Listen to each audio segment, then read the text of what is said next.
How to install Docker in Ubuntu operating system. आज की इस वीडियो में हम डॉकर का लेटेस्ट वर्जन उबुंटू में इंस्टॉल करने का तरीका सीखेंगे। तो चलिए देखते हैं कि हम किस तरह से इंस्टॉल कर सकते हैं डॉकर को उबुंटू में। सबसे पहले आपने क्या करना है कि स्टार्ट बटन पर जाकर यहाँ पर टर्मिनल को ओपन कर लेना है।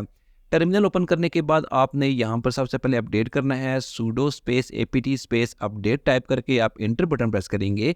यहाँ पर आपने उबुंटू का पासवर्ड देना है। पासवर्ड देने के बाद इंटर करेंगे तो यहाँ पर ये आपका 10 सेकंड में ही अपडेट हो जाएगा। अब हम इसको इंस्टॉल करते हैं। सूडो apt इंस्टॉल docker.io आपने यहाँ पर टाइप करना है, इंटर बटन प्रेस करना है। इसके बाद आपने यहाँ पर वाई टाइप करके इंटर करना है। तो यहाँ पर जो डॉकर होगा वो डाउनलोड होना स्टार्ट हो जाएगा।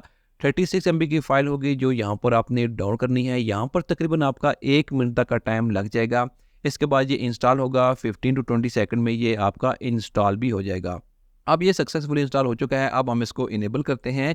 सबसे पहले अपने pseudo system ctl enable space hyphen now Docker अपने टाइप करके एंटर करना है तो ये इनेबल हो जाएगा। अब हम चेक करते हैं कि इंस्टॉल हुआ है या नहीं। इसके लिए आपने Docker space hyphen version type करके आपने इंटर बटन प्रेस करना है। तो यहाँ पर आप देख सकते हैं कि डॉकर का जो वर्जन है 24.0 वो हमारे उबुंटू ऑपरेटिंग सिस्टम में इंस्टॉल हो चुका है। अब आप यहाँ से इसको क्लियर कर दें।